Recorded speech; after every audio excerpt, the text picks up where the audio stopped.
right, we'll go ahead and come back to open session. Mr. Splendario, do we have anything to report from closed session? Nothing to report tonight, thank you. All right, so there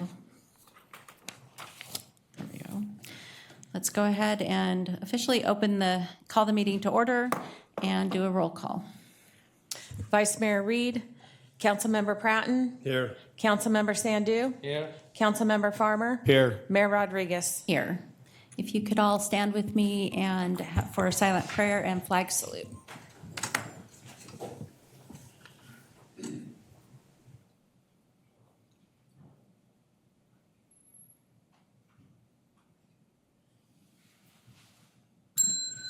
Salute pledge.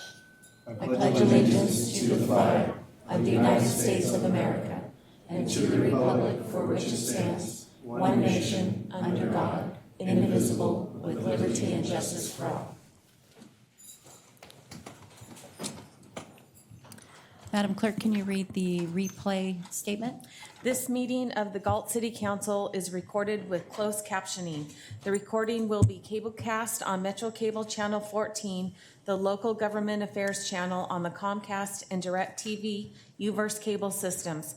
The recording will also be video streamed at metro14live.saccounty.gov. Today's meeting replays Friday, June 5th at 9 a.m. and Saturday, June 6th at 9 a.m. on Metro Cable Channel 14. Once posted, the recording of this meeting can be viewed on demand at youtube.com/MetroCable14. Thank you. Are there any agenda additions and or deletions? No? Okay. All right, let's go ahead and start with item G, presentations. And I'm going to flub the way this is said, so you're going to correct me when we get down there. We have a proclamation for familial adenomatous polyposis, and I've totally messed it up, Awareness Week. And Mr. Dan.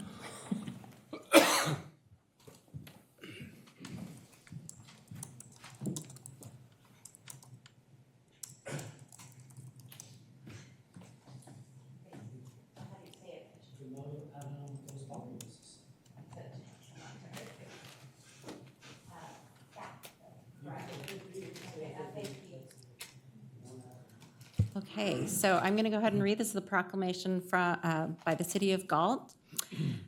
FAP Awareness Week is June 14th through the 20th. So whereas APC-associated polyposis, which includes familial, see here, you say it for me when it gets done. Familial adenomatous polyposis. Thank you. A hereditary condition that results in high number of polyps developing within the colon and rectum significantly increases an individual's risk of colorectal cancer. And whereas genetic changes in the APC gene related to FAP lead to the development of hundreds of polyps within the colon, frequently beginning during an individual's teenage years, which if left untreated leads to cancer developing and on average by age 39. And whereas, say that word for me. Which one? Attenuated. Attenuated familial adenomatous polyposis. Thank you.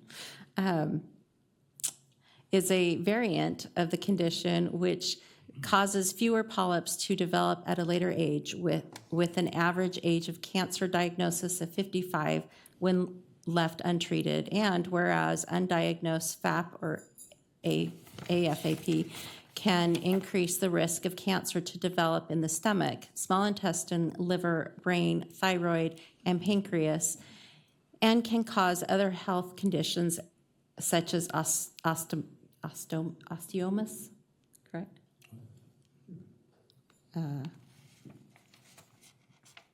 Yeah, osteomas and desmoid tumors. And whereas having a sibling, parent, or child with condition increases an individual's risk of FAP or AFAP, Knowing your family health history and discussing it with your healthcare provider can help determine if genetic counseling and/or genetic testing would be appropriate. And whereas understanding your risk for FAP or AFAP can help healthcare providers determine an appropriate treatment and screening protocol for their prevention or early detection of colorectal and other cancers. And whereas during this week, Stanford University Department of Health and Human Services joins with Stanford Cancer Genetics and Genomics. I did take English in high school. I'm sorry. This wasn't in my English class. And I didn't go to Stanford. So, and Stanford Cancer Center to raise awareness of FAP and AFAP. California residents are encouraged to gather their family health history and share this information with their healthcare provider for early screening and preventative cancers associated with these conditions. And now, whereas the City of Galt does hereby proclaim June 14th through 20th, 2026 as FAP Awareness Week in California. And I'm going to let Dan speak a little bit, but I just want to put out there, I know I was kind of silly over this, but this is really serious. All health conditions are really serious. So I'm hoping people do take this seriously, whether it's this condition or other symptoms that people are having, that they actually speak with family members and see if there's something going on within the family that doctors and other people that can actually do something about it and get ahead of it. But Dan, you... Thank you. Mayor Rodriguez and City Council members, thank you for sponsoring this proclamation request. And I wanted to thank my Veterans of Galt members here, Joyce, my ostomy nurse from the VA, who's now retired. She's been my ostomy nurse for the last 10 years. And then Monica, member of the Senior Water Aerobics, and I'm loving that. But yeah, I'm retired from the Navy, Operation Desert Storm, Enduring Iraqi Freedom veteran. I served 4 deployments to the Persian Gulf, 3 on ships, and I retired at 43 years old. And the first thing at the VA healthcare system, first thing my primary care doctor said was, when you turn 50, we recommend you schedule a colonoscopy. I said, sure, put it on the book. So I turned 50, scheduled it, had my first and only colonoscopy, found 100 polyps embedded throughout my colon, rectum, and anus. As a result, I underwent DNA testing to confirm I had the APC mutation. So I immediately underwent surgery to remove my colon, rectum, and anus. I have a permanent ileostomy. And I go through annual routine endoscopic surveillance. And 5 years ago, Stanford did a surgery to spare my pancreas from this mutation. And I've been asymptomatic this whole journey up until 2 months ago. Now I'm anemic. So go figure, right? So we just have to figure out what's going on. So I have to go back to Palo Alto next week. And then I'll be going to Stanford Digestive Health in August to see another GI doctor who specializes in the mutation.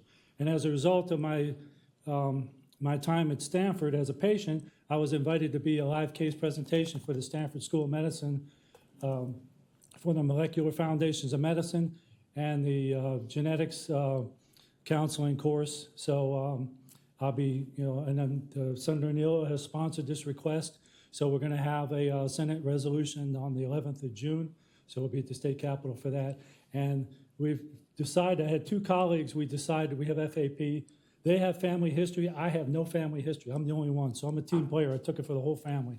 So the 3rd week of June, we decided to have as an FAP Awareness Week. So familial adenomatous polyposis is the mutation everyone would know about. I mean, it impacts less than 1% of the population. And attenuated FAP is what I actually have. It's a subvariant of FAP. So attenuated FAP is estimated to impact less than 0.03% of the global population. So I'm trying to help medical students, medical GI doctors to learn more about this mutation and use me as a live case presentation. So I'd just like to educate the general public about this as well. But thank you very much. And I have a mantra I made, which is a positive spin on a bleak diagnosis. And that's always forge ahead with a purpose. So thank you very much. Thank you.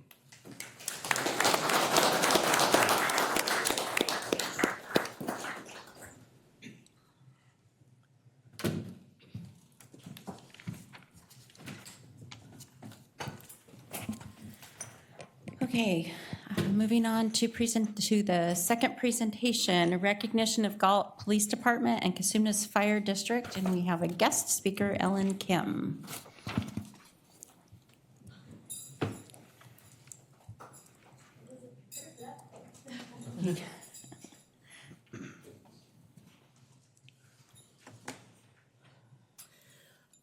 I asked Mayor Rodriguez to organize this to say thank you. My husband, get it together here. On February 28th, my husband experienced VFib, and the chances of surviving that are less than 3%. I've worked in the medical field for many years. I actually worked with some of the fire department, what we would call the old timers, or the more seasoned people. And the response that came was overwhelming. You can work on somebody in an emergency setting, numerous times, but when you're the one that's on the other end of it, it's a lot different. And it was due to the quick response, in my opinion, and medical opinion, the quick response from the fire and police department, and the care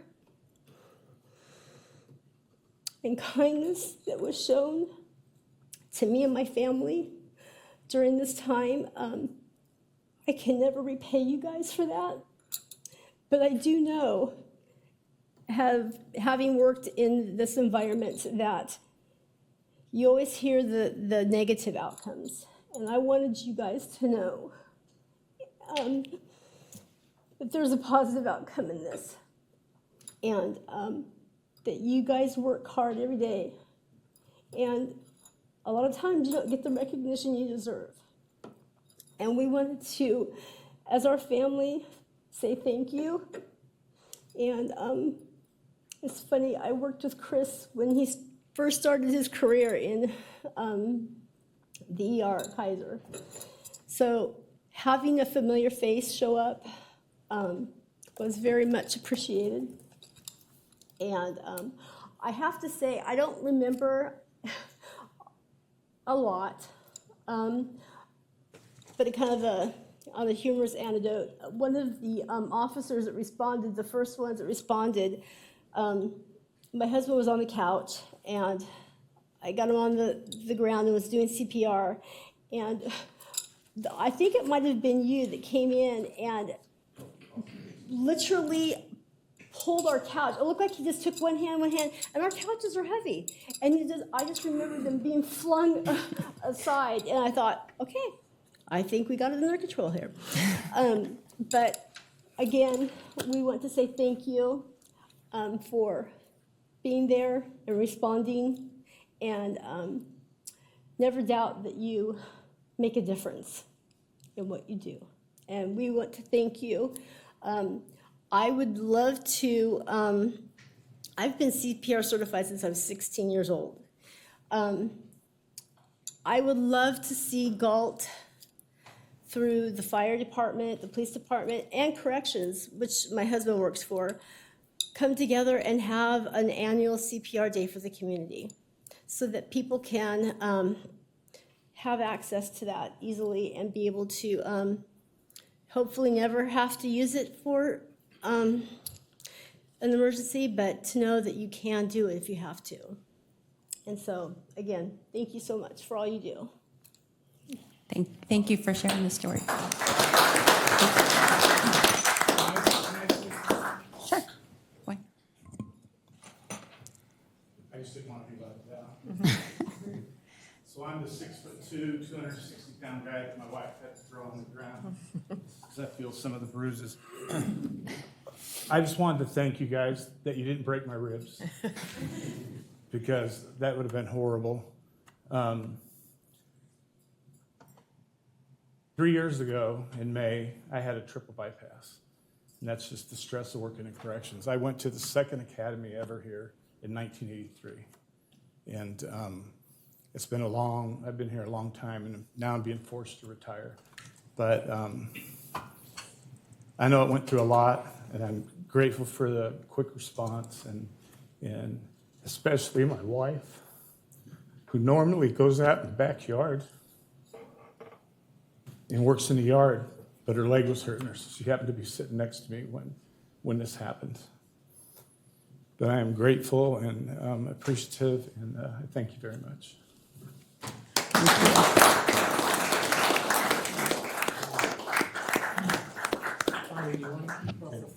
Yeah, Ellen and Ron, you want to come up for a photo? And You guys, your team.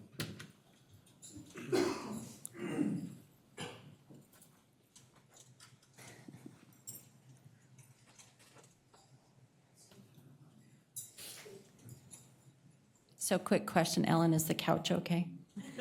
Okay.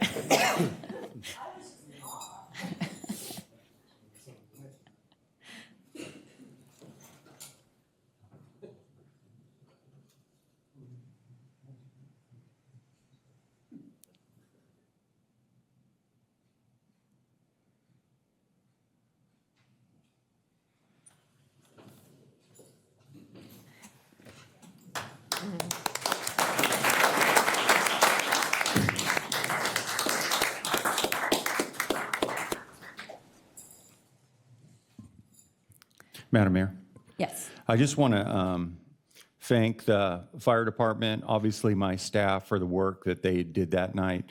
When I got the request to find out, who was on scene and what was happening, myself and Chris's wife reviewed our body-worn camera, and what I saw was remarkable teamwork for the Galt Police Department, who was there and engaged in CPR for, I think, 27 minutes in total before transport. Obviously, fire came in and did their thing. And I've said it a lot, sort of offline. The relationship for the line staff between the fire department and the Galt Police Department within this community is an amazing and special relationship that you all have. And so from myself, I do thank you for all your hard work. I know Officer Tamori, who was not one of the three that performed the CPR, like Officer Robeson and Spinelli and Steele, he was with some family members out front. So it was a total team effort, and I do appreciate the work that everybody did and saved a life and got to hear the story, and it's very precious. And annually we do life-saving awards with the fire department, and so we look forward to that secondary opportunity to recognize folks who are a part of this. But thank you for the teamwork, and it was incredible work. Thank you.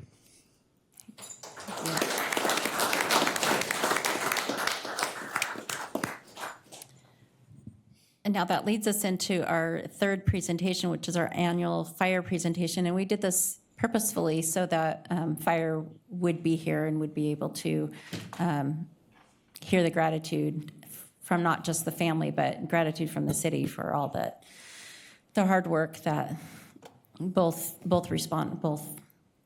law enforcement and first responders do. So thank you. Chief Rodriguez, who has a great last name, as he said. Well, good evening, Honorable Mayor Rodriguez and members of the City Council. Felipe Rodriguez, your fire chief. First, I just want to thank you, Mayor Rodriguez, for organizing that event. It's very important for our personnel to see a positive outcome. It's very important for the families, Kim family. Congratulations on surviving and making it. 97%, as was mentioned, don't make it on BFib. It's probably even tighter than that, but it's just a great outcome, and it's really good for our personnel to see the fruits of their labor, all the training, their dedication, and things that they do, and the partnership that we have with the police department as the first responders. And I'd be remiss if I didn't thank the dispatchers who took that call. They are the first responders. These are your angels who are out there 24/7, 365, providing protection for this community, all of the communities that we serve. But I just want to say thank you. Thank you to those who were on the call. Captain Heilman, job well done. Very good. Takes great leaders to run the crew and make sure that they're there in a timely manner, that they're courteous and they're effective in what they do. So with that, I would like to present our annual report for the last calendar year. And there's going to be a lot of statistics and data and graphs.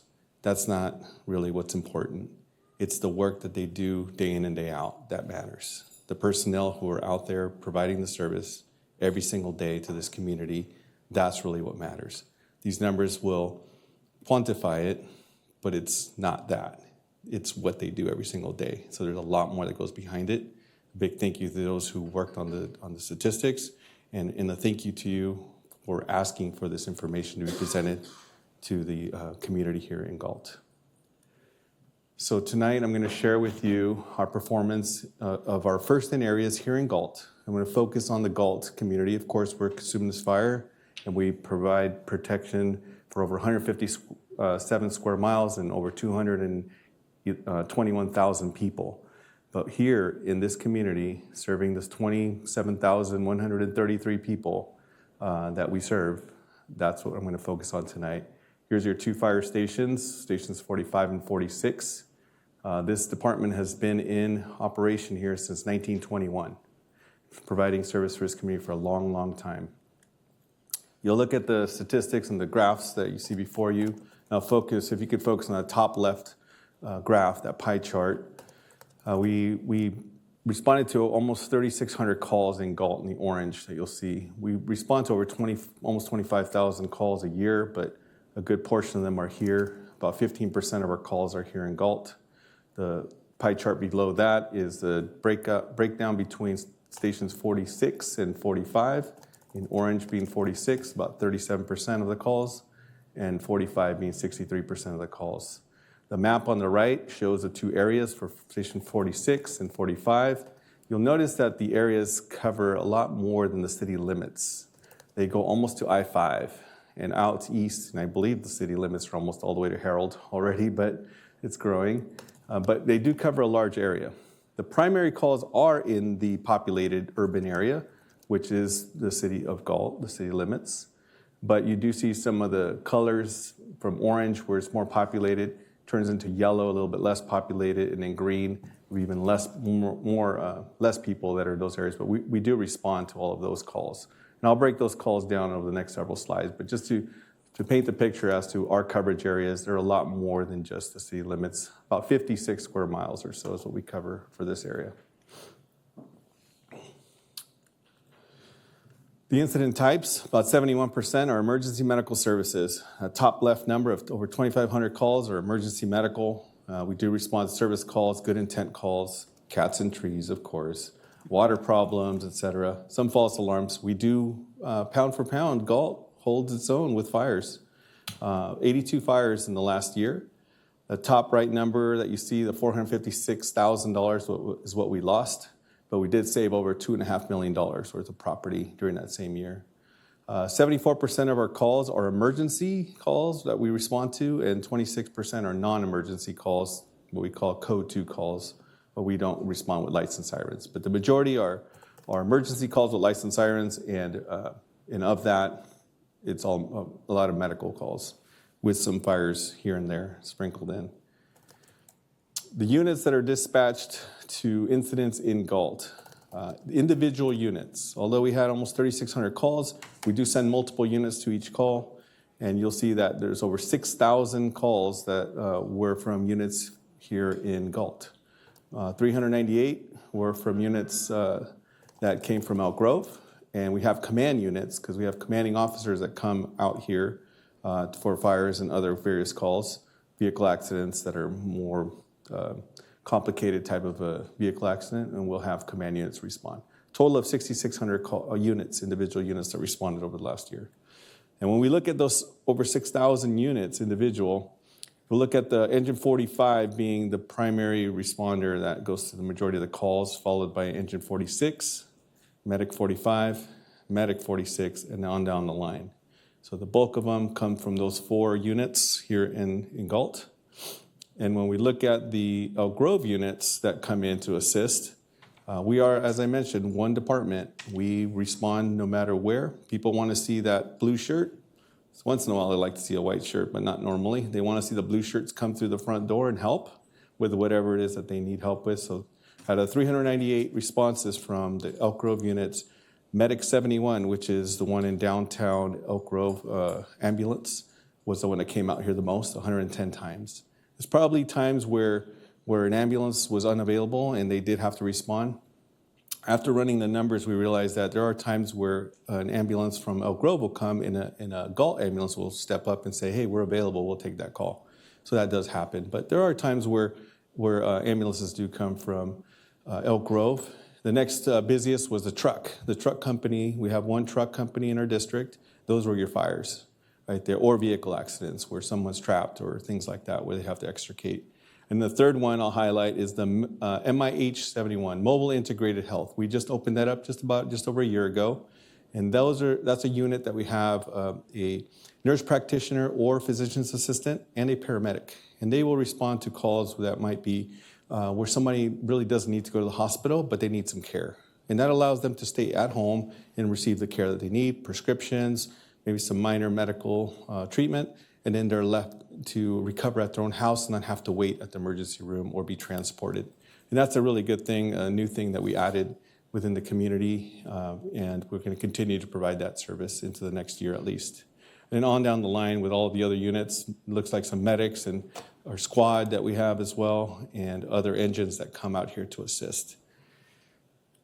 Units from Galt that are dispatched out of Galt, we also have to do that because we provide service no matter where. The closest unit goes, and into Elk Grove, 90 times did a unit respond out to Elk Grove.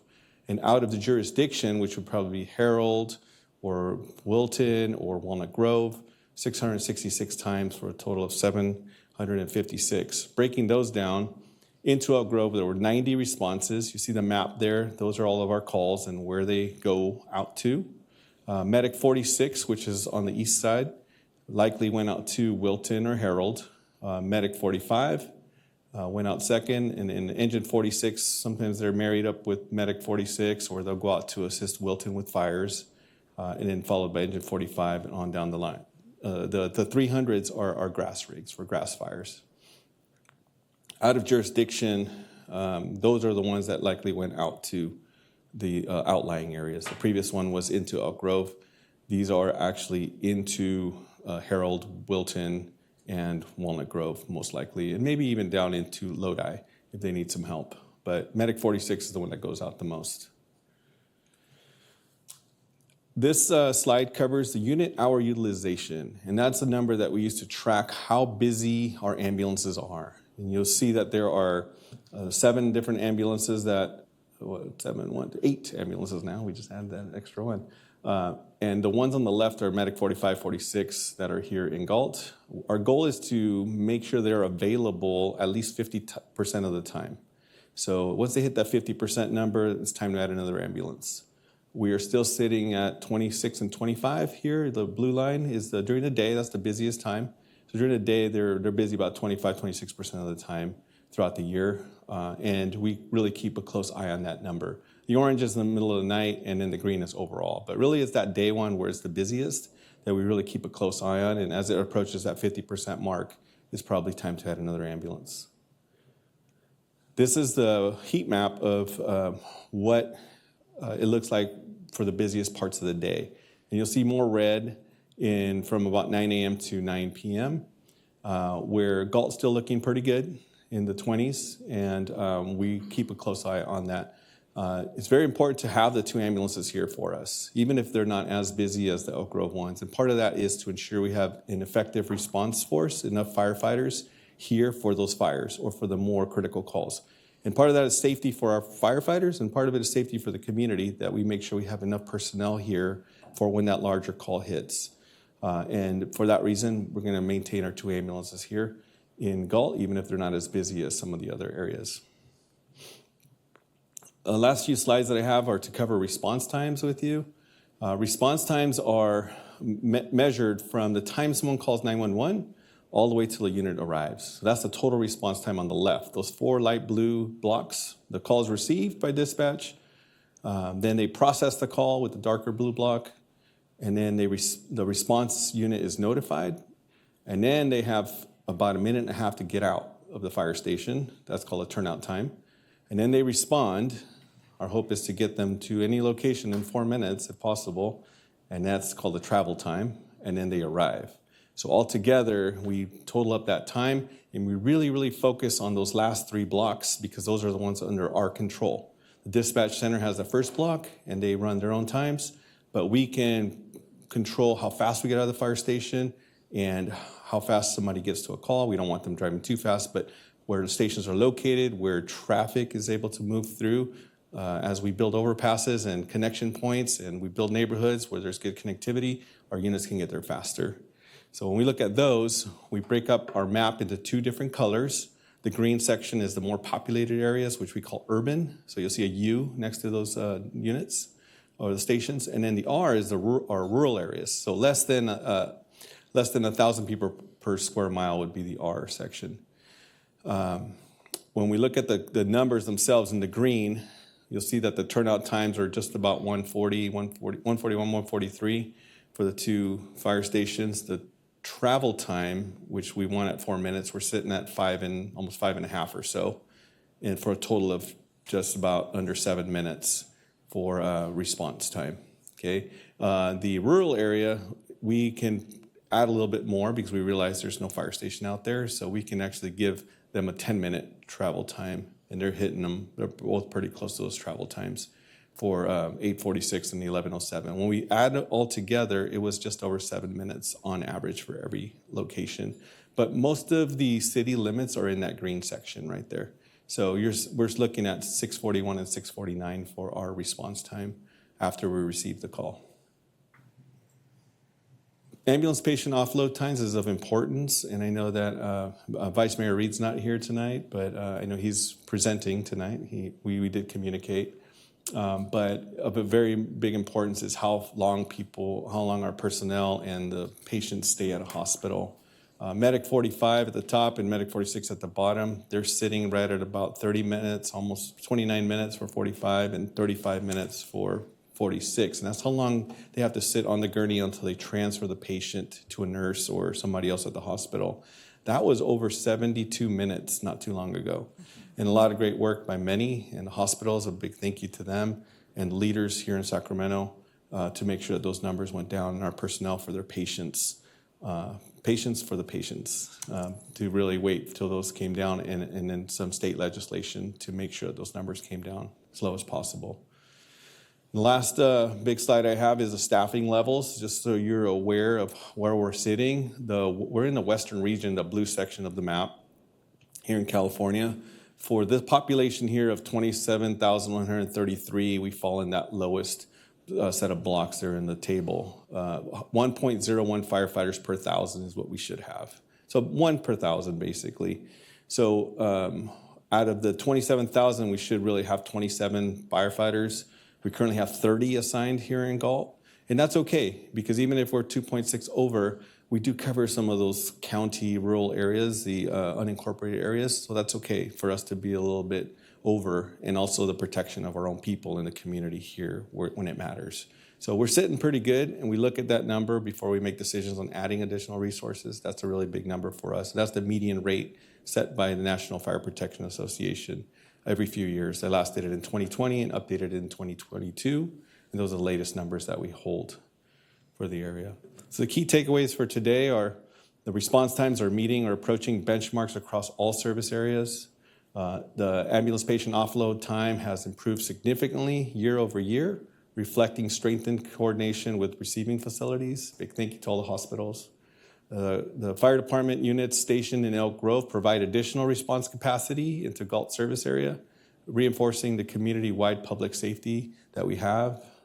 Galt stations are well-staffed relative to regional peers, with firefighters at stations 45 and 46 exceeding the NFPA median for the Western region. Fire departments serving similar populations. And the unit hour utilization for medics 45 and 46 remain well below the threshold levels and lower than all Elk Grove medics, indicating reserve availability to meet growing community demand. And although not on here, I just want to say a big thank you to our Public Works Department here. I met with Fritz today as well, and just the work that they have done to really close the gap on the hydrant inspections, just a big deal for us. When Galt and Elk Grove merged back in 2006, 20 years ago, Galt's classification set by the Insurance Service Office was Class 5. Elk Grove's was Class 3 at the time. Today, we're sitting at Class 2, and we barely missed, just a few years ago, being a Class 1 department, a Class 1 water system, which I know they are, and having that available for the residents and the business owners here in Galt. We're going to be reassessed in 2027, and I'm confident that we will make that Class 1. We missed it by 3 points. We've made some additions up in Elk Grove, and we've done some improvements here with the water systems and in Elk Grove as well on inspecting those hydrants on a regular basis. So thank you. I understand and I know that the Public Works Department was invested into with additional staffing to assist with that.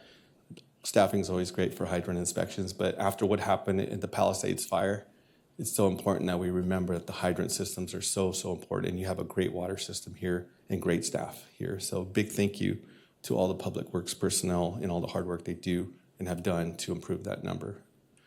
And with that, I will answer any questions you may have. Well, thank you for that presentation. That was very informative. Councilman Pratton. I don't have any comments other than just thank you for the presentation. It was excellent. Councilmember Sandu. No, I don't have any question. I was in a two-way meeting. I already looked at the presentation. My question, he already gave questions. So good job. Thank you. Sure thing. Councilmember Farmer. Well, I guess I get all the questions in. All right. Awesome.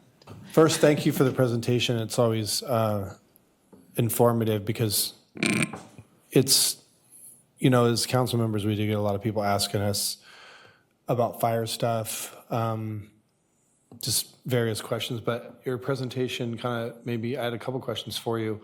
On the first graph where it's the first in versus station 45 versus 46, it was weird to me, like 63% versus 37. You think there's a reason why that? Why would you explain such a huge difference? Because to me, it seemed like with 46 being over in an area that has a lot more houses on the east side than on the west side, why is it that there's such a huge variance between 45 being the first? I think it's busier here on the western side. If you look at the map there on the right, you'll see that there's 1,641 of the calls just on that west side alone. So that makes up a good portion of it here near the downtown area. I know we have some senior living facilities as well that have some calls, but it is definitely busier. It's older out here on this side. Trust me, the east side will get busy over the years. It's new right now, and you have probably a lot of young families out on the east side. So the quantity of calls are not going to be as high. As we all age, we need help. We need some 911 services, and as you notice, the 71% of our calls are medical. So a 22-year-old is not likely to call as many times as a 72-year-old, and that's just how it goes. So we're here. We make sure we provide the service, and we understand that it is busier here on the west side. So you think the fact that we have like I forget what it's called now, I always call it Royal Oaks, but it's changed so many hands. But that facility is probably what pushes that number up? Some, not the majority of that 1,600, but it is up in the over, I think it was between 200 and 300 last time I looked at it. And then, you know, for us, like we can't, like everything you showed, we don't have any control over any of that stuff, right? There's nothing that the council can do to change, you know, for the most part, can change the response times or change whatever. All we can do is just, you know, when CSD comes to us and says, hey, we need this or that, you know, we'd like to, then those are the things that we can have a hand in, right? So for us as a council, wanting to know how we can be more helpful, a question that comes to mind is, what do you think is, and maybe, I don't know if you've heard from some of your men that work here in Galt a lot, what would be one of the largest logistical challenges with Galt? Is it, I'm probably sure it's not traffic congestion.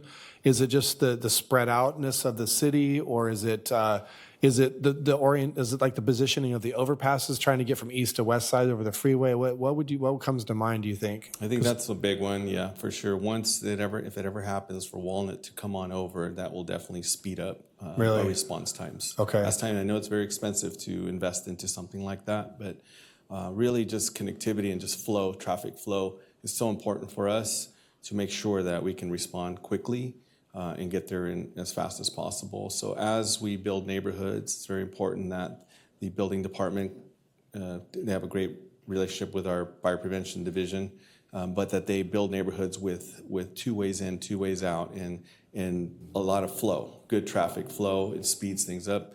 Their speed bumps are okay for certain areas where they're needed, but any large thoroughfare, any arterial or collector should be as clear as possible anytime that we can. And I understand the neighborhoods, like where it's 25 miles an hour. I get that part for the safety of the kids and the families, but those big ones, we need to keep those clear, and we need to make sure that we have good flow for the traffic. So I have 2 more questions. I thank you for answering this stuff.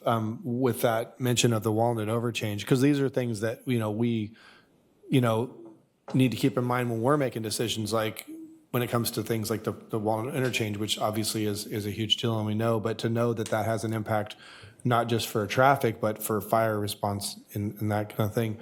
My question is, has Carillion Road, since it's became a connector to Bossau and brought that out, I'm just wondering, has that been very helpful to you guys' responses? Because I keep thinking about, how do you guys get from east to west? I mean, you either have to go down Lincoln and then jump over on Summerhorn, which is an old overpass, and that's kind of a tricky one. There's Amador, which is an older one as well. And then you have, or getting on the freeway and going down. And so I'm wondering if that Carillion, if like Station 45 or whoever is using that C Street overpass and then hitting Carillion to go down into that. I wonder if that's been helpful. If I can ask our captain, who responds on a daily basis, Yeah, to come on up and answer that question on coming on over.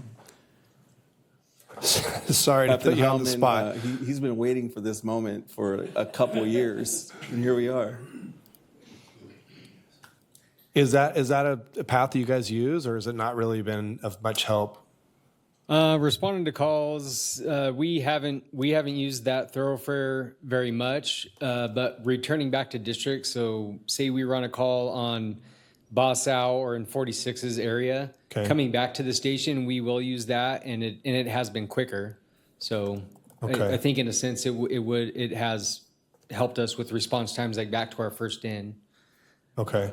And then my last question, which you could probably help with this, and this is just for the public because we hear a lot of critiques about this stuff, is, in your opinion, has any of this C Street project with the new medians and all that been prohibitive to you guys getting to your calls and that kind of thing? In all honesty, I would say during the busy time of day, yes, just due to traffic and there's nowhere for cars to pull over on the side and us past them. For the most part, I mean, I haven't really experienced a ton of delay, but there's definitely been some there. Okay. During high traffic time. All right. Well, good to know. Thank you. That's all the questions I have. Thanks again for the presentation, and thanks to your men that are here tonight. You're so thank you, welcome. And I just want to take a moment to thank all of our personnel who are here, our battalion chief, our operations chief, and especially my wife, who is sitting in the back, Tracy Rodriguez, another cool last name, who came to support this. But thank you for being here, love. I do have a couple questions, and I don't even know that you can answer them, but I'll put it out there. I am curious as the impact that skilled nurses facility does have on, CSD is not transferring just for regular transport, right, when they need to just move a patient. You're only doing emergency transport. That's correct. I mean, if we have to, we will. I've seen those come through, but normally it's for emergency response. And then and this is where you probably can answer, do they pay an extra impact fee because of the type of facility they are? No, we treat every facility the same, and we respond to all residents the same with the best of service possible. When something's being constructed, there is an impact fee, but outside of that, we provide service to the entire community, whether you live here or not. Okay. My other question is, I was kind of curious with in your presentation, you talked about having the physician's assistant and someone Nurse else. practitioner. Yes. Yeah, come to some of the calls. I'm curious how insurance deals with that, since generally, is it just a normal ambulance? I mean, it's not a transport, so how does that work? That's a great question. We are currently just footing the bill for that and providing the service to the community. We're working through legislation and partnerships, if we can, federally, to seek reimbursement. But right now, it's the general fund that's paying for it, just through our taxpayers, both on Elk Grove and Galt. We're just providing the service to the community, and we're awarded an additional year through our board action that they're actually voting on it tomorrow, but it's been presented to them already. And I look forward to that outcome for another year of service. And are they, the physician's assistant and the nurse practitioner, are they on staff, or are they just, is this an occasional thing, or how does So we have, ride-alongs? Or- yeah, we have like a contract with them, and they normally come from Kaiser or others. Confirming, we have others as well. Yes, we do have other hospitals that provide the service, and it's the person that's on contract with us. Okay. I have one follow-up question. You maybe think of it. I know you mentioned the big drop in the wait times. It was a big deal last time. I think you presented with how long, your units were having to stay at the hospitals before the patient was technically transferred, and you mentioned that some changes that have recently happened have dropped that number. I'm assuming it's policy changes at the hospitals with how long units or whatever. But with that said, it's good to see that improvement, but do you still feel that there's a lot of work to be done? I ask that because if any of us were ever in a situation where we could, try to lobby on that behalf of any policy that would affect those types of things, I would like to know if you feel like there's still a lot more work to be done on that. Yes, the state number is 30 minutes. That's through legislation. The county of Sacramento's number is 20 minutes. So we're still striving to work towards that. We're at 29 and 34, I believe, the two that I remember. But we're sitting right about 30 minutes consistently now for the last several months, and that's a good thing. But if there's ever any time where you can continue to advocate for that number to be as low as possible, we want to be able to transfer the patient. It's for the patient's best interest to get some care at the hospital, and at the same time release our unit to be available for the next call. Because when we have a Galt unit specifically at Lodi Memorial or up in Kaiser, they're a long ways away from Galt, and we want them here as fast as possible when they're done with that transport. And is the main reason for that is it just come down to really just staffing at the hospitals and those facilities that they don't take that transfer quicker than 30 minutes? There's a variety. Sometimes they're full. During COVID times and things like that, they were full. There were no beds upstairs. The throughput was just behind, and they would jam up in the ER. But now that things have calmed down quite a bit, there's a combination of staffing and also throughput, availability at the hospital, the size of the hospitals. Our communities are growing. We have 1.5 million people here in Sacramento, and only so many hospitals. So I'm glad to see the hospitals are being built and they're being expanded, and that really helps the entire system. Last question, is there any of the facilities you guys do transport to, whether it's Kaiser or you mentioned Memorial, and I'm not sure what other ones there are that you guys actually frequent, but is there one that your guys think that stands out, that they do a good job with quicker transfers than some of the others? They've all been, the VA does a fantastic job. But Which one? The VA. Oh, really? Okay. But the majority of our patients go to Kaiser, South, or Methodist, and they've all been doing a good job. Really working on that number. And that's the important part, is that we continue to partner with them, and that they see that the 911 system is very much dependent upon releasing the units that are there at the hospital, and then it's the best interest for the patients as well. Well, thank you again, Chief. Appreciate the answers. Sure thing. Thank you. Thank you very much. Do we need to take public comment on presentations? No? Okay. All right, we'll move along to item H, public comment. Tina. Under Government Code Section 54954.3, members of the public may address the City Council on non-agenda items. The public comment section is for the City Council to receive comments. Except for brief responses to questions, no discussion or action may be taken on any item that is not listed on the agenda. Please limit comments to a maximum of 5 minutes. Consistent with the City Council procedural guidelines, the mayor reserves the right to shorten the time limit for speakers to ensure the efficient and timely completion of all city business on the agenda. Ken Lee.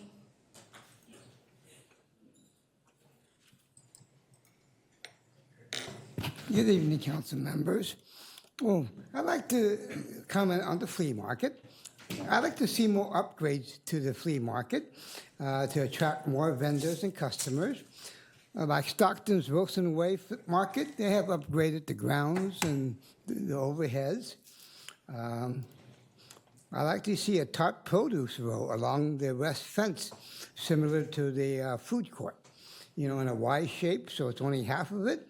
This way, it benefits the produce people and the patrons. This way, we have some shade when we're walking down that aisle. And there may be agricultural grants to get them to do that. I'd like to see a certified farmers market section. That way, the EBT can match it 1-for-1. They match the value. They used to have it at our flea market, but they don't do that anymore. You have to go all the way up to Foreign Road. I'd like to see more senior and patron safeguards against fly-by-night service companies that come there. I'd like to have them just make placards and business cards at the table so we know who they are. And basically, I'd like to see a state and local business on the service companies. I'd like to see on Tuesday and Wednesday a citywide shuttle service. Many Hispanic older parents rely on their children to drive them around, as well as many seniors that don't drive and want to get out and spend their money. This is money that we're missing. As well, it's healthier for us to buy cheaper produce, and physically walking the flea market is good exercise for the seniors. During my bus rides to and from Lodi, many Hispanics use the bus to come to the flea market, and they go back with produce and everything. I'd like to see a community row alongside the north wall next to the Veterans Park. They have the classic medical scooter club meet there. I'd like to see them use it for veterans, senior complexes, older clubs and other clubs, and maybe an animal shelter adoption there would be nice. I'd like to see a kids cart similar to an ice cream cart, have them sell water and chips and have the flea market running. This way, the Boys and Girl Scouts and Youth Commission can raise money for their things. Vendors want a more secured lot to park in because their trucks get vandalized in the open lots. It'd be nice if they can put a low-rise cyclone fence around the vendor's lot. That's why you see a lot of vendors won't park there. There have been many upgrades down at the market. They put in fire extinguishers and first aid kits on the carts now, as well as the employees that have the Good Samaritan protection. We need to free up the customer parking lots because there's up to 100 vendors and the employees parking there all day. That's space that doesn't turn over 5 times a day. The outside lots of garbage has been minimized, as well as the inside of the market. It's very clean. And that's all. Thank you, Mr. Lee.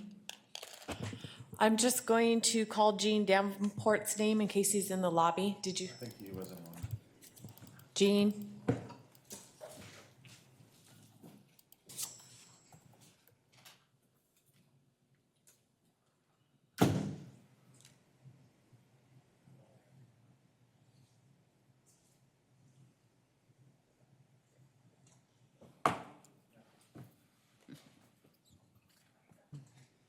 Hi there.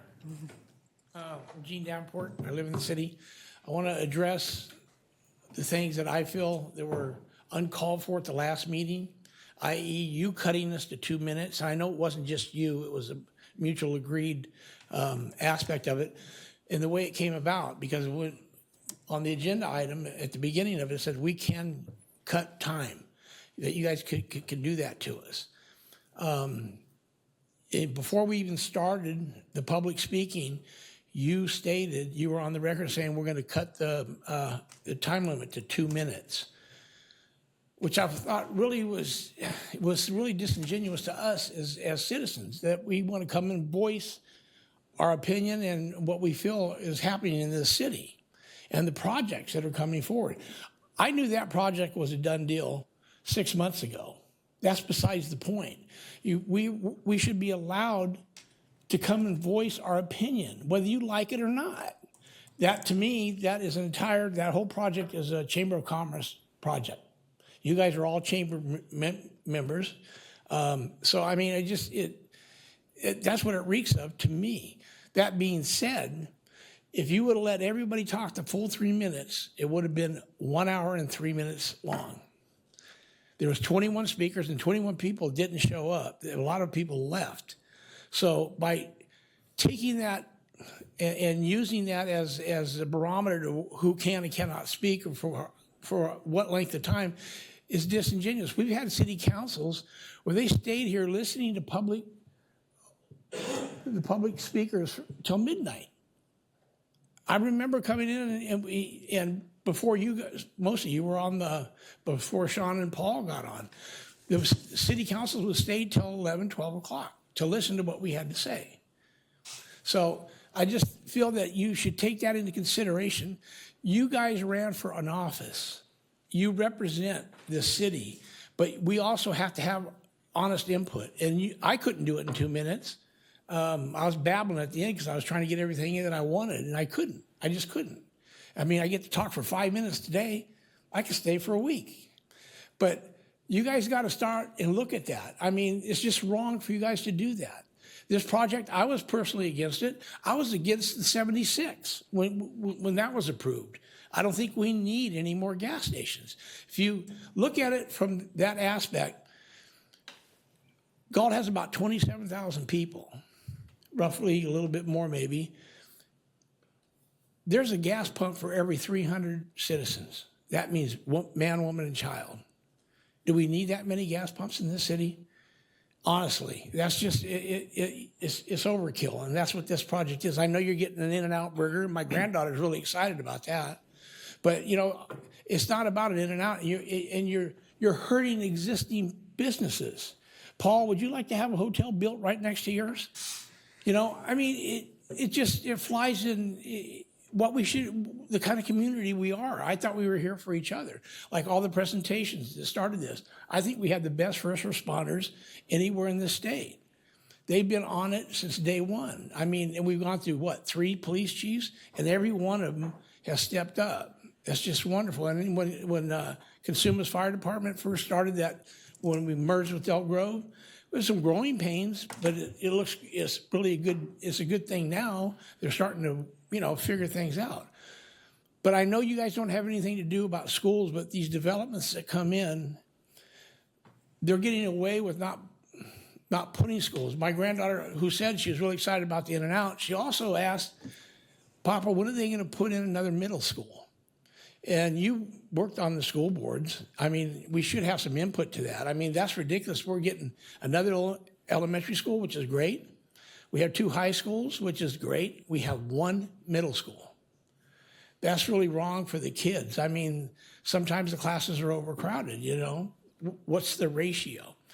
So, I just wanted to come back because I felt it was really disingenuous of you guys to come to the decision to cut us to 2 minutes. That's not what your job is to do. Your job is to listen to us. You don't have to agree with us. And I know you didn't agree with me, and I'm okay with that.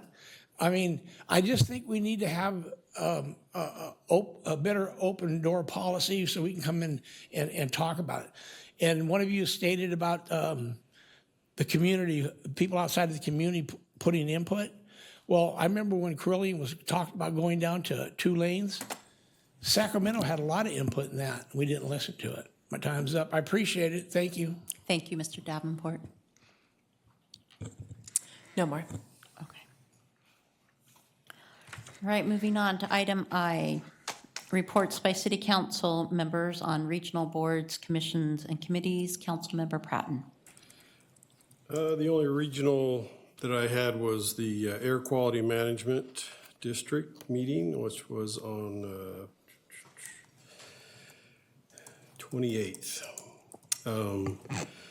Not a whole lot to report. I think the meeting went about an hour and a half, some budget stuff and some different things. The only thing I think that's important, I had touched on this before, is that One of the things that's been discussed a few times is if you look at our air quality in the Sacramento region, it's lower now than it was 25 years ago. So it's very important, that these programs are out there. I'm usually the first one that, squawks when there's mandates and, they do certain things and money goes certain places that, I don't always agree with, but there has been success, and I think that's important to note and to celebrate and make the public aware of. In my next, when I report at the end, I'll talk about some other stuff. Okay. Councilmember Sandu. Mayor, nothing to report tonight. Councilmember Farmer.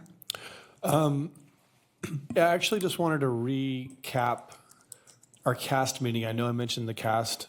We've had a council meeting since you and I attended CAST, but I want to just bring up two facts based on the public comment that we just had. Yeah, thank you for that. So I think it's important to know that in our CAST meeting where we met with school board officials, that we were told that there is a 132 student deficit coming into the elementary district this year, which means that the elementary district told Councilman Pratt and I that they're not looking at building another school for at least 10 years because they don't have enough students to do that. And also we were told McCaffrey Middle School is only at 75, I think it was 75 or 77% capacity, which is the middle school. And the other part that they talked to us about is how the high school, which I think they just talked about it at their high school board meeting, but they mentioned it to us at CAST, was that their high school district is looking at going out for another bond because they literally don't have enough money to maintain the facilities that they already have. And so they are looking at doing another bond in order to have to pay for maintenance and other things at facilities because they don't collect the money for students. So I thought that's relative information for the people that may be watching the meetings and hearing some of the public comment, because those are great questions and those are great concerns. And I think that some of that information would help answer some of those questions. So. And if we could point out that those are public meetings. Yeah. And so there is input between the city and the schools. Yeah. And the police department in those meetings. So public wants to attend to those. Yeah. So that's all I have, Mayor. Thank you. Thank you. I actually attended an official meeting with the Greater Sacramento Economic Council. The director came and spoke with the city manager or assistant city manager. Were you there, Chris? I can't remember. I didn't think so. Assistant city manager and Kristen, is she an associate planner? Principal planner. And they gave their opinions on some of our planning, and it was just an open discussion for the most part. I also attended yesterday a SACOG's Policy and Innovation Committee. We approved a sponsorship policy, which was pretty benign. And then the majority of the meeting was hearing from our federal and state lobbyists, and really to shorten everything, things are looking positive for the transportation funding legislation that SACOG's been working on, both at the state and federal level. The issue with the transportation funding from the federal level is that obviously we are coming into an election year, so there is a good chance that if Congress turns from Republican to Democrat, that all of that legislation, that main bill, that transportation bill that they were working on doesn't necessarily mean it will go away. It just will take a little bit longer because the new majority would need to take lead on it. But it had passed everywhere, every committee it's been in, it has passed almost unanimously. So both sides of the aisle were very happy with it. So it looks like transportation funding will continue. The current one is coming to an end. So this new legislation is trying to continue it. So that's pretty much all that came out of that meeting. All right, we'll move on to item J, information consent calendar. It is recommended that items 1 through 7 be acted on simultaneously unless a separate discussion and or action is requested by a council member. I'll go ahead and read them all right now and then move forward with that. Number 1, receive and file warrants for period ending May 22nd, 2026. Number 2, minutes of the regular meeting of May 19, 2026, and the special meeting of May 21, 2026. Number 3, Galt Landscaping and Lighting District Engineers Reports, intention to levy and collect assessments for fiscal year 2026, 2027, and set public hearings. Number 4, Crystal Way Extension Reimbursement Agreement. Number 5, cancellation of the July 2nd, 2026 and August 4th, 2026 City Council meetings. Number 6, second reading and adoption of ordinance number 2026 rezoning of Dry Creek Oaks project, Dry Creek West project. And number 7, license and access agreement with Mulrooney Auction Company. Would anyone like to poll for discussion any of the consent calendars? All right, seeing none, I'll entertain a motion. We do have public comment. Oh, I'm sorry, I forget. Public comment. Kenley?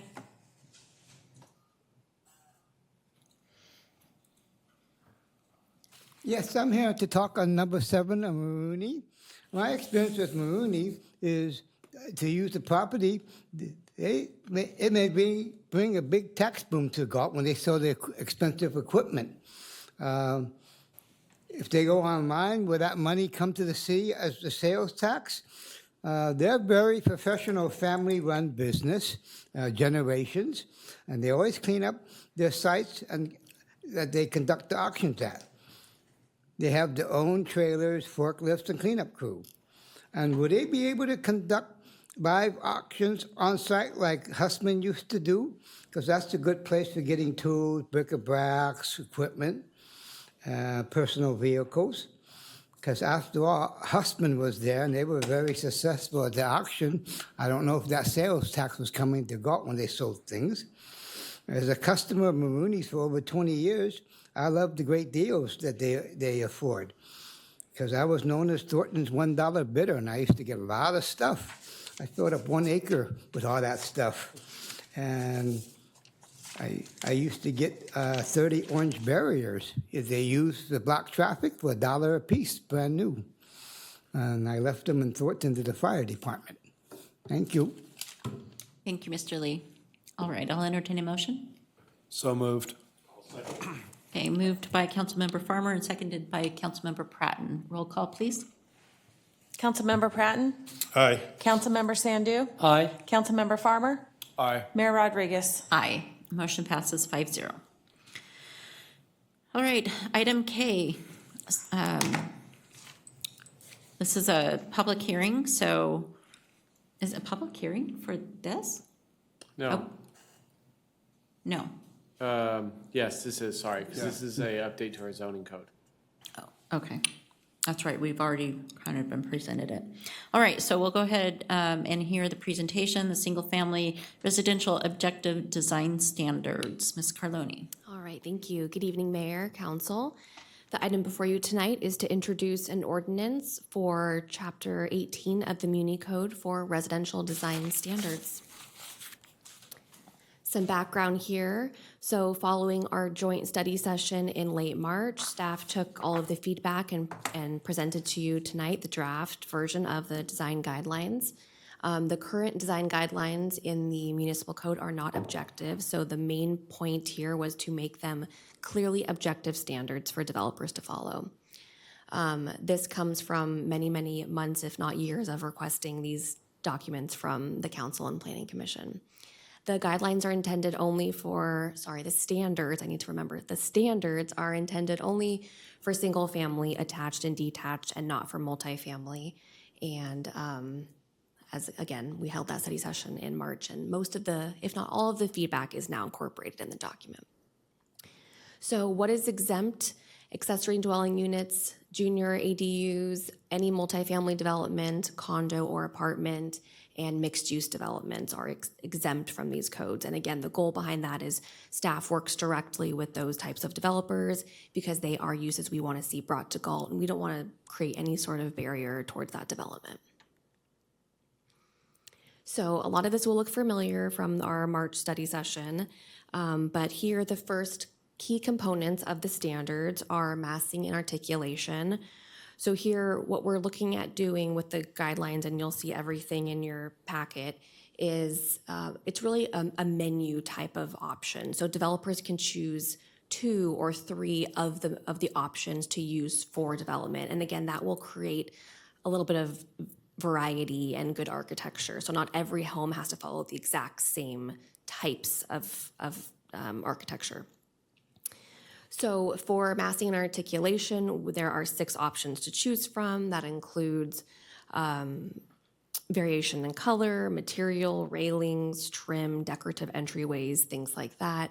We've included enhanced rear end design standards to ensure that all sides of a home truly are detailed rather than just a straight stucco wall.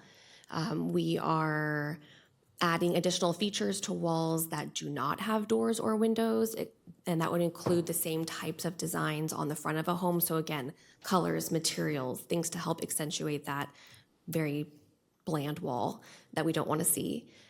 Including massing breaks, so the whole side of a home cannot just be one standard plane, it would have a variety of massing there.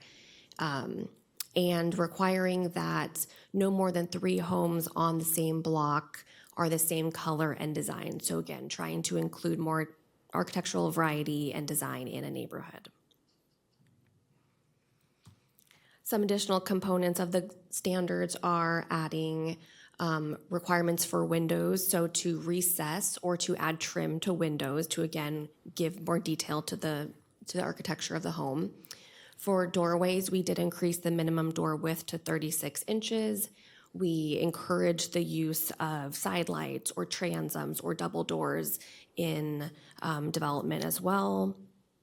For roofs, we are requiring at least 2 roof spans, seen like in the picture here, not just one large roof line that doesn't give any sort of massing or articulation break. And also requiring that roof lines extend past the wall plane to 12 inches. So it gives a little more character to have that roof overhang. For materials, we are requiring at least 2 materials on the front, requiring that the materials wrap the corners to at least the fence plane or 4 feet, whatever is further. And also, we have clear definitions of what materials are allowed and not allowed now in the standards. And that is one thing that the Planning Commission did make a modification to, which I'll touch later, is adding additional materials that are allowed versus prohibited. For garages, we have extended the requirement to garages. The garage door itself cannot exceed more than 50% of the front facade. So again, the goal here is to reduce the dominance of the garage, create living space to the side of the garage door. Requiring 10 feet of living space adjacent to that garage as well. So again, not just the garage and then the front door, right? We want to create that additional width to give the home more character to the front. We are requiring 8-foot tall garage doors. That came out of our study session. And lighting on both sides of the garage door is required, whether that's a single, a double, or a 3-car garage, they'll have lights on all sides. For the driveways, based off our study session, we increased the width of the driveway, to 20 feet for a 2-car garage, 10 feet for a single-car garage. And then if you have a 3-car or more, the width of the driveway would just be 2 feet past the garage door width. So that gives more space for cars to actually park in the driveway. Continuing on to subdivision design. For new infill subdivisions, again, we modify this here. All exterior perimeter lots that are adjacent to an existing single-story home may not exceed single story. So previously we had just a blanket statement, everything must be single story if it backed to a single story neighborhood. But here we've modified that down to if the home is abutting or adjacent to a single story, that new home must be a single story. So again, it gives a little more flexibility for developers to have single and double story along the perimeter. In new artificial subdivisions, we also added this in that there shall be no artificial grade separation between the existing neighborhood and the new infill subdivision. So this came based on a recent project where there was a quite tall grade separation. So again, here, the goal is to make sure that no new neighborhood is looming over the existing neighborhood. For additions and alterations, this was an existing code section that we left pretty much the same, except we tried to just objectify what was already in there. So the one thing that was added in was if you are looking to add a second story onto an existing home, that the second story shall not exceed 50% of the first floor area. And that's only in predominantly single-story neighborhoods, and that's defined in the standards. So that, again, is to basically reduce a very large two-story from going up in a predominantly single-story neighborhood. When it comes to attached single-family homes, known as townhomes, we've added a couple of standards here to encourage good design.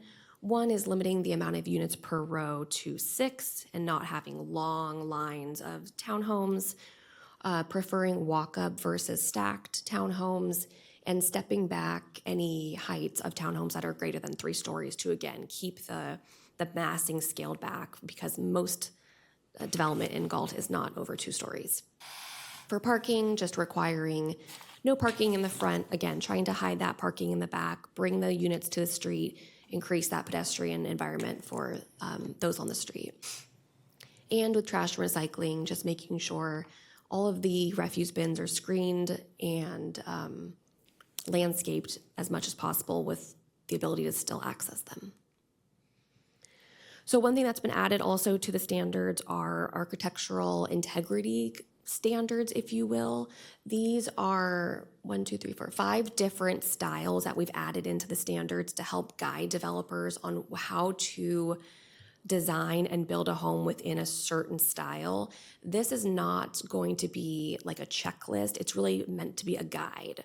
So they don't have to meet every single component of each style based on what they're providing, but it's encouraging them to use these types of roof pitches, these types of pillars, these types of front entryways based on the style that they're providing. And there are images in the standards as well for them to refer to. So the Planning Commission heard this item in May at their meeting. They approved it 5-0 with the following modifications. One, like I mentioned, they modified some of the materials. So they wanted to add in the use of styrofoam and faux masonry to development. So that went from prohibited to allowed.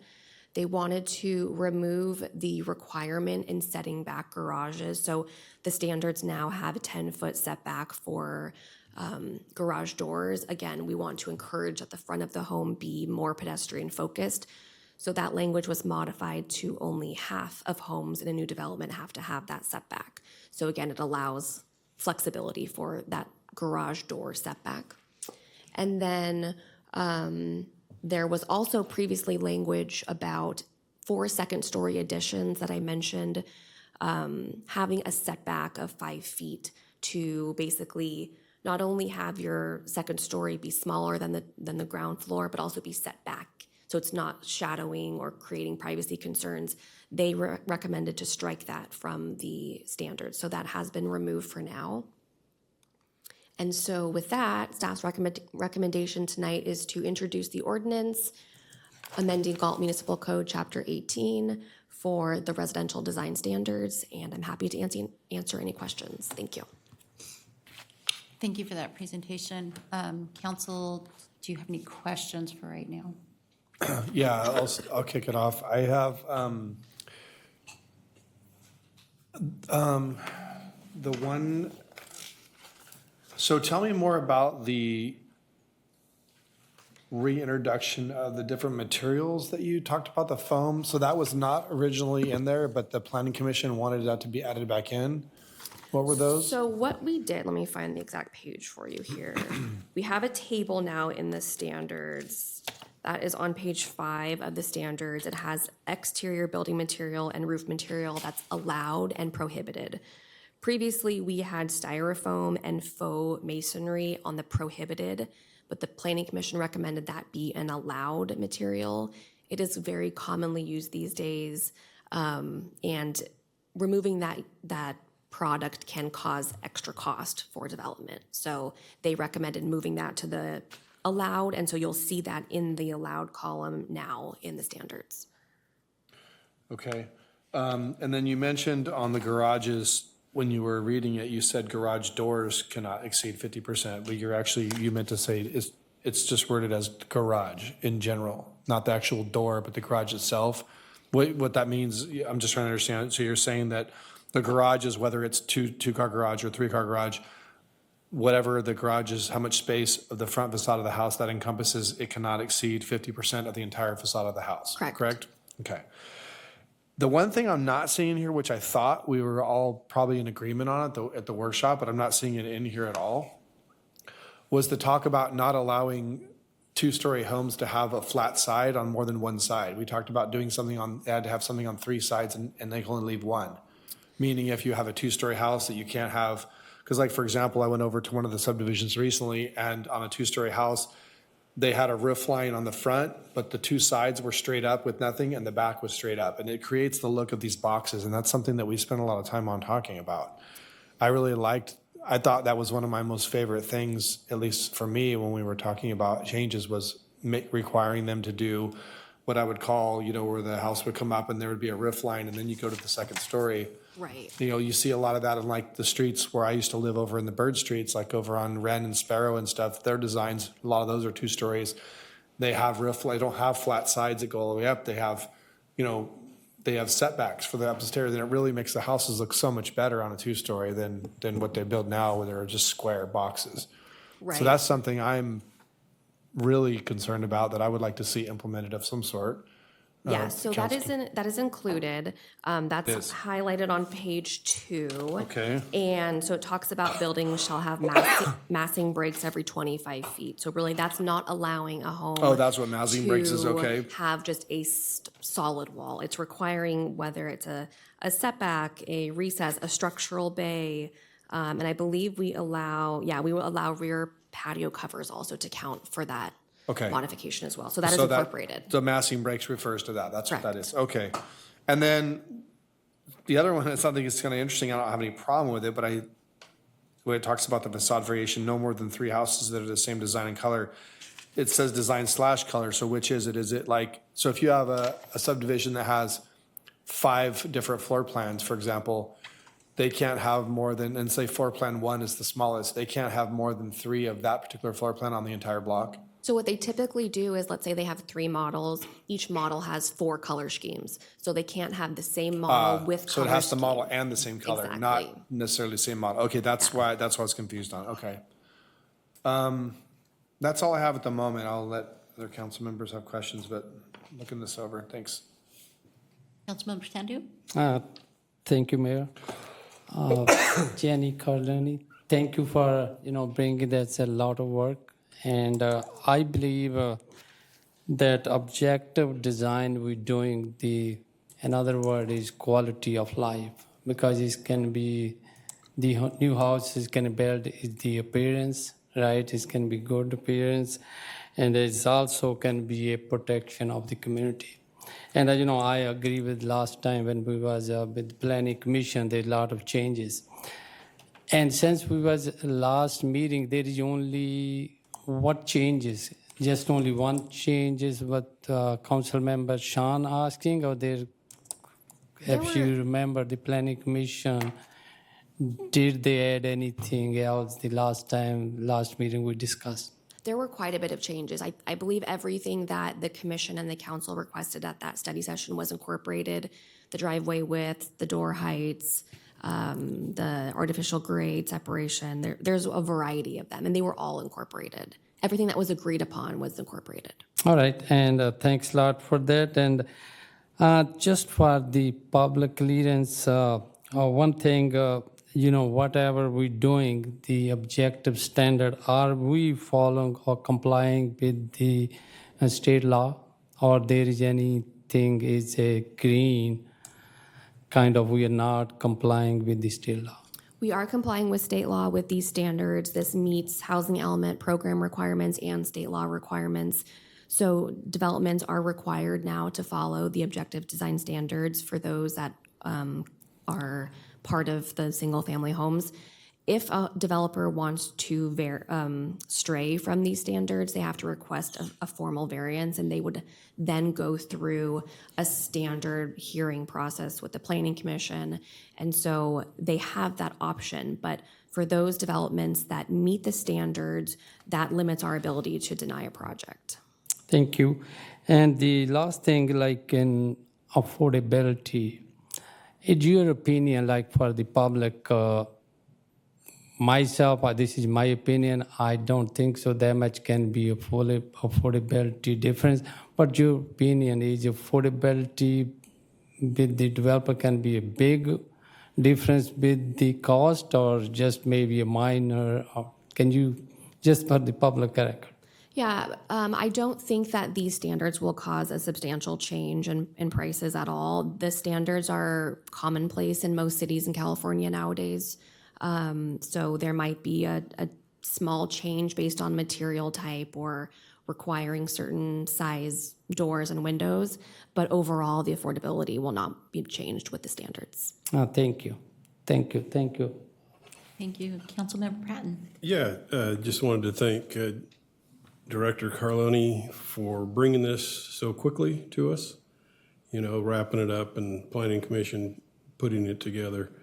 I know, many meetings that I've been to, the Planning Commission, the lighting on both sides of the garage door, I think we could officially call that the Jones design standard, because that would never pass if he was sitting up there he would always bring that up. So I think this will help not only your staff, but the Planning Commission to be able to get things done. So I'm full support. I have a few questions, and I'm really not trying to be silly with this one, but in that chart that we went to, I can't remember what it was titled, but the materials that they can use and they cannot use. Yeah. They expressly prohibited it says bright colored tile is bright colored objective. I mean, what I think is bright might not be, I don't know. Anyway, that was just one of the things that stuck out, mainly because I had a neighbor at one point that had, and I kid you not, Pepto-Bismol house on the bottom end of it. They finally changed it. But anyway, so that was just one of. Yeah, that's a good comment. That is for roofing materials specifically, so we can tweak that to be potentially like non-earth tone or something. Okay. Yeah.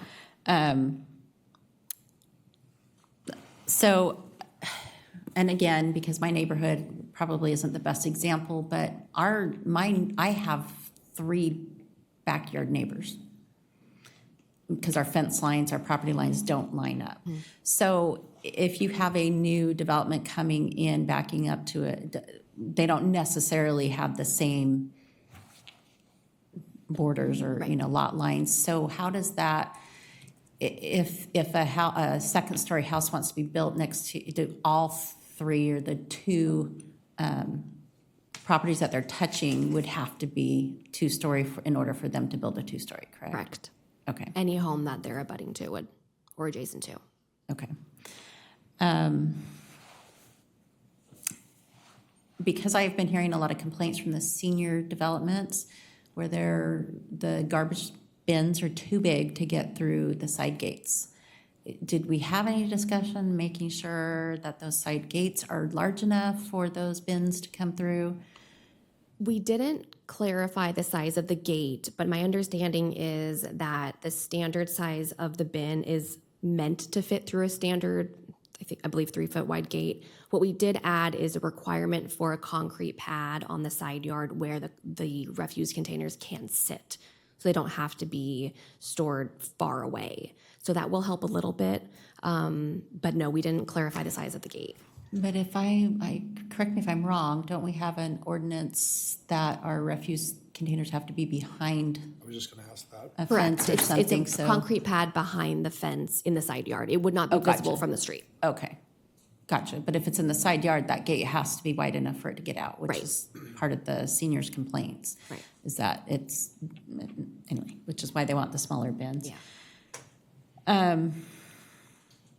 And then this is just curious, we're changing the wording or the requirement that the front doors have to be 3 feet wide. What was our requirement before? You know, that's a good question. I'm not sure off the top of my head what it was before. I believe that's a fairly standard door, but we're just making it very obviously clear Okay. that it must be that wide. Because I was trying to figure out now, how did you get your refrigerator in, let alone the refuse going out the other way? So, and I know Councilmember Sandy touched on this with the pricing, but do you think that this, with these new standards, it will help increase or decrease prospective builders to come into Galt? That's a little hard to say. The developers have not been active, as you can see tonight, in this process, and I think they're just used to it by now, to be honest. Like I mentioned, most cities have or are working on this process. I think they're just used to this new California way of doing things. So I personally don't think it'll hinder development. They're still looking to make money, and there's still land in Galt to develop, so I don't think this is going to make a difference. Okay. All right, if we don't have any other questions, I'll go ahead and open up the public hearing at, what time is it? 7:35. Do we have any public comment? No. Any of the vast audience want to speak? I think it's kind of ironic that we hear so much chatter from the community on, look at those houses that just got built, they're so ugly, who would live there, blah, blah, blah. And we've spent so much time with the planning commission and workshops, and the staff has spent so much time on this, and we've been pushing this as a council to really do something and change put these design centers in so that houses can look different. And we literally have one person sitting in the audience. The apathy from the community on sometimes just baffles me sometimes. I don't know. But Maybe we should start putting our council meetings online, on Facebook. no, We would get participation probably, or at least. Just hold on Heckles. to the next council item. Yeah. All right, so seeing no public comment, I'll go ahead and close the public hearing at 7:36. Thank you for your comment, because then that made me have a different time. All right, so I will entertain or is there any other discussion from council? just one last comment. I wanted to say that I do your comment about the concern whether or not the developers want to build. Personally, I think this is a long time coming. It's been pretty. I don't know the word for it, but it's disappointing, I guess, when you see a builder build a certain product in another town and the same builder's here, and I feel like the product that they're building in another city looks so much nicer than ours. And it's basically because they don't have to. So my thought on what you said is if they don't want to abide by our standards and they can build somewhere else, and I'm not going to lose any sleep over it at all, because, this isn't, we're not the bottom of the barrel community. We want our community to be nice. And I think there's certain expectations that we're setting here by doing this. It's a long time coming. I'm glad we're doing it finally. All right, I will entertain a motion. So moved, as presented. Second. Okay, moved by Councilmember Farmer and seconded by Councilmember Sandu. Roll call, please. Councilmember, Pratton, Aye. Councilmember Sandu, Aye. Councilmember Farmer, Aye. Mayor Rodriguez. Aye. Motion passes 4-0, as well as the other one before when I said 5-0. Sorry. All right, let's go ahead and move on to agenda item L, regular calendar, City Attorney's Office. Yes, thank you, Mayor and City Council. This item is before you because state law requires this to not be on the consent calendar. Otherwise, this probably should be a consent calendar item. Just want to make that clear.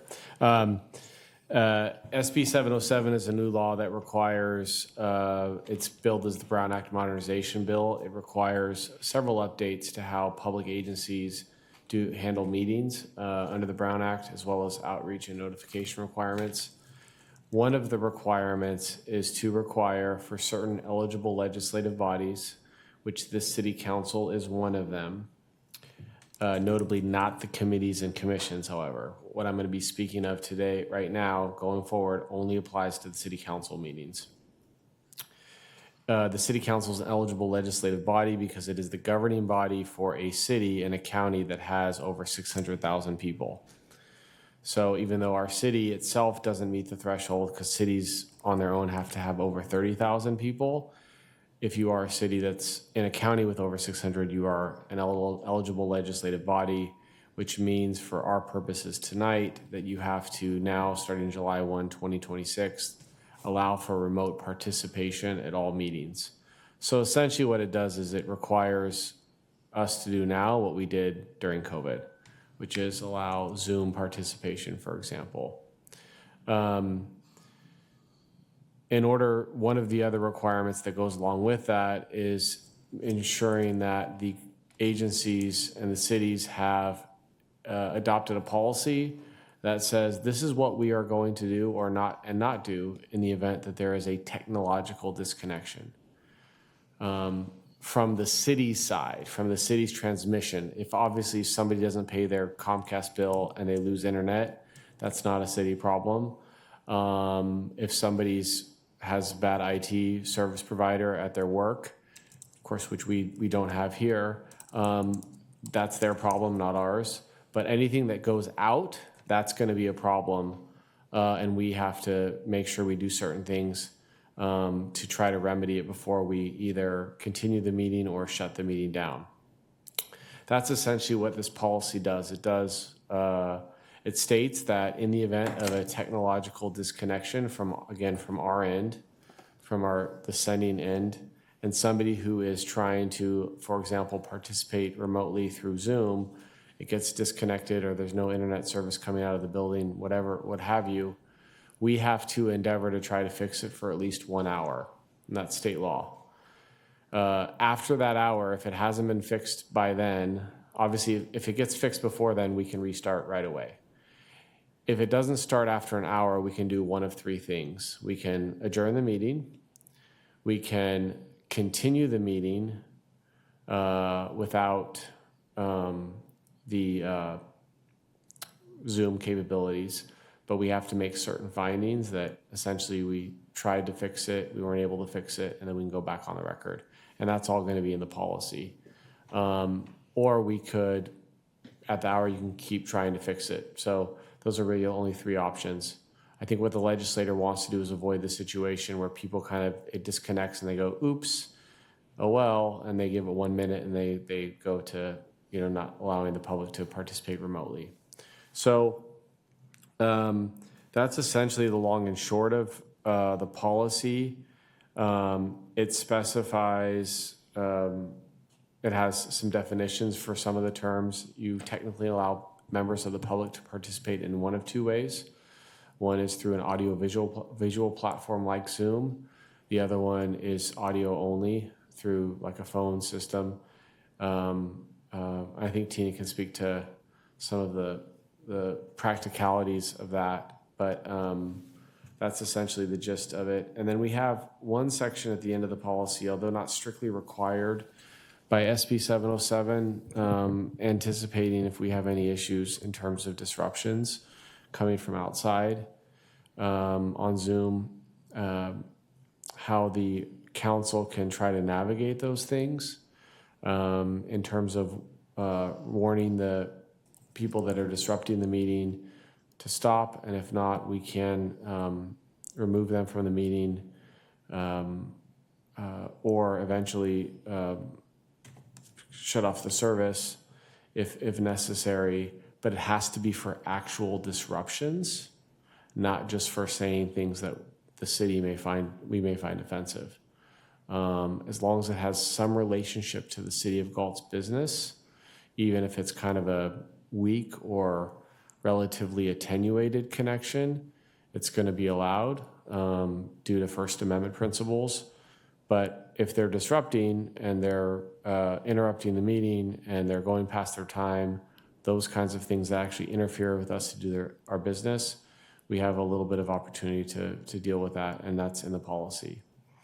Obviously, that's why the first meeting in July is canceled. because it's going to give staff more opportunity to test out this technology. And so hopefully by the second meeting, the third Tuesday in July, which will be our first meeting since SB 707 has went into effect, we'll have all of those kinks worked out and we'll be ready to go. So with that, I'm happy to answer any questions. But this policy is pretty, it parrots state law pretty closely. It doesn't break a ton of new ground. Thank you for that. Council, any questions? Yeah, so Frank, so I know we had some incidents during COVID when we had the call-ins. We had callers calling in and, you know, they were trying to loosely tie it to Galt, saying, you know, well, here in Galt we have blah, blah, blah, and they were spouting racial slurs and all kinds of stuff, right? So we would not have the right to cut things like that off then, right? Yeah, that's still going to be something that we're going to have to just deal with. This But very much. if I do recall in that one particular instance that I remember, the speaker was going past their time and they were interrupting the meeting when we were moving on from public comment. So in that instance, we would have recourse to shut them down, because at that point they are actually disrupting. Okay. So my question is the staff, and maybe Rodney can jump in on this. I'm sure you guys have discussed this already. Are you guys leaning towards doing the Zoom, or are you leaning towards just doing a phone call type scenario? You want me? Sorry. Or somebody? I'm sorry, Tina. I didn't know. That's okay. I don't think we've come to a final conclusion, but I think Zoom seems to be the standard. Okay. We know that's already been set up Okay. and working in the past. We haven't retested it recently, but I think that's the standard that most cities are looking at that I've seen. Do you think, Frank, could be I'm sure there could be an instance, but hypothetically, where someone gets dropped off or something happens and they try to blame the city, is like, oh, they cut me off, and really, in fact, we don't really know if it was on their end or our end. How do we handle stuff like that? Yeah, so that's a really good question, and that's the kind of thing that is problematic with this legislation. It leaves those kinds of arguments up for debate. Well, so I don't know. It's going to depend. I'm obviously not an IT person, but I'm hoping that we would be able to come up with good reasons to explain why it was working. I mean, certainly if it's working for other people. That's true. I was saying maybe the defense league, well, there's 4 people in the queue. You know, they didn't get dropped off, Right. so obviously it wasn't on our Right. side or something. Right. Yeah, on one side you look at this and you think it's transparency and maybe it'll provoke people to be more involved, because clearly, as you can see about the audience, people are very excited about what's going on in the city. So maybe that will provide people with more participation. On the flip side, I feel like, where are we ever going to see people in the audience again at this point? Because it's just so convenient to be at home on your computer. And look, this very much, I am personally highly concerned about that when you are on Zoom and you can make up whatever name, like we saw that before, right? This very much reminds me of when social media started adding the anonymous posting type thing. It was just really bad for the whole concept, because you have anonymity, right? So you can make up whatever name on Zoom, you can get on there, you can say whatever you want, and you're not standing at the podium being accountable for your words. So for that reason, I'm highly concerned about this. I know we can't do anything about it because it's a law we have to follow, but I just think this is one of those things, I think, where you had some people make this decision at the higher level and they just didn't think it through. I think it's bad. It's going to be real bad. But yeah, I will say, and looking at this bill, I'm part of the League of Cities Brown Act Committee, and so I've spent all of 2025 discussing it and debating it and trying to get our lobbyists to make the bill better or get rid of it, frankly. And this is the best version of the bill we were able to get, which isn't very good for cities, because it creates there's a lot of imprecision in the law as drafted. As lawyers, there are things that we don't like about the law. Could be drafted better. But one thing that I think you'd appreciate is there's a state analog to the Brown Act. It's called the Bagley-Keene Act that applies to state bodies. Ironically, they opted out of this.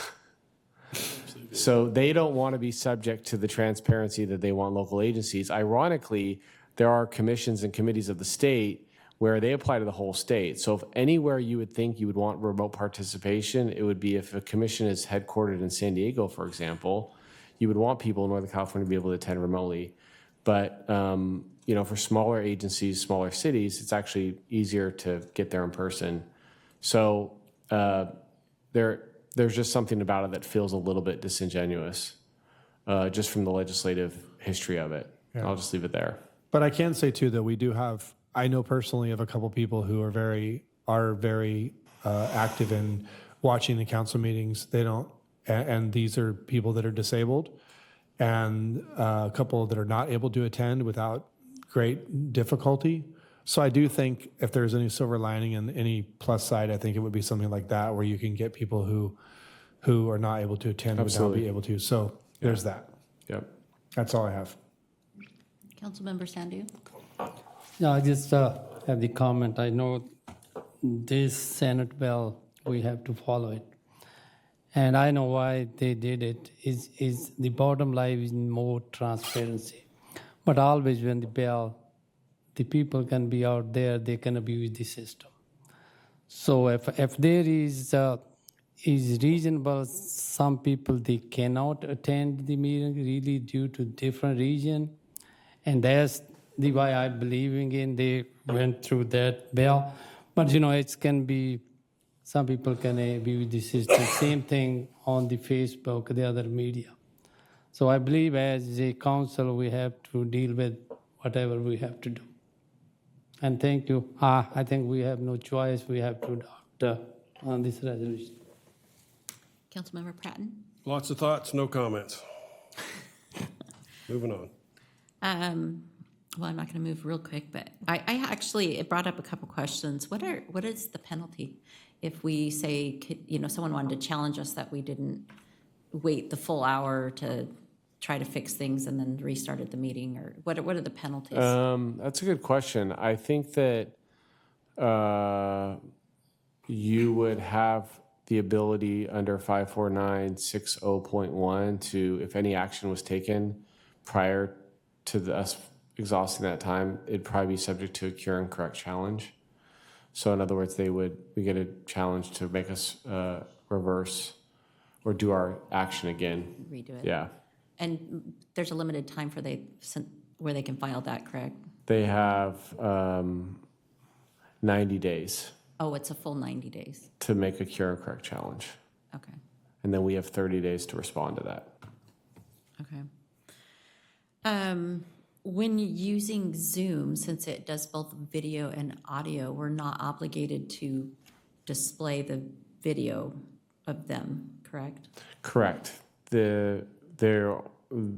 Yes, correct. They arguably aren't required to be able to have to see the council in real time, although there's a debate because of the imprecision of the language. But for us, it's moot anyways because we have the live streaming through Metro Cable and whatnot. But yeah, we're not required to show anyone that appears remotely. And this doesn't affect, I know during the pandemic, I don't know, and then after when we were still doing this, we were actually reading written comments. We don't have to do that? No. Okay. Yeah, this doesn't change that at all. Okay. Well, I think that's, other than, I think, it's great that legislators want to make rules, but it's frustrating when they don't follow their own rules, and it's frustrating when they don't provide a proper way to make it work either. So anyway, so good luck, Rodney and Tina, because this is going to be interesting. All right, I will entertain a motion. Or not. All right, I'll move the approval of the resolution adopting policy on disruption of telephonic and internet service during meetings in accordance with Senate Bill 707. Is there a second? Second. Thank you. So moved by the mayor and seconded by Councilmember Sandu. Roll call. Councilmember Pratton? Aye. Councilmember Sandu? Aye. Councilmember Farmer? Aye. Mayor Rodriguez? Aye. Passes 4-0. All right, with that, is there any communication? None. And do you have a city clerk's report? No. Comments by staff? Parks and Rec Director Armando Solis. Good evening, Mayor and City Council. For those of you who attended our ribbon cutting for our slide, I hope you guys enjoyed that. I've heard nothing but good reviews about it, and I'm glad that you didn't get hurt, Mayor Rodriguez. So it was very brave of you to go down.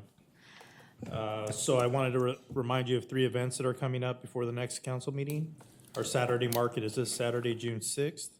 Movies in the parks start again, and that'll be Friday, June 12th at Veterans Field. And concerts on C Street will start Saturday, June 13th. And we're blocking off the street this year between Lincoln and Maple on C. Our stage will actually be on C Street. And that's it. And that's it. No further comments. All right. Comments by city council members, future agenda items. Councilmember Pratton. No future agenda items. I did attend a few other things. We had on May 20th, State of the City address. So that was well done by our mayor. 523, the water slide event, I did attend. I did not go down the slide. Left that to the mayor and vice mayor. They did a great job. May 27th, the dedication service that the police department put on was excellent, well attended, had some media there, well done. Then that same evening, we had a safety action and bicycle transportation plan meeting. So it was the first of 3. Pretty good attendance. I hope the next one will get even more attendance. I think it went very well.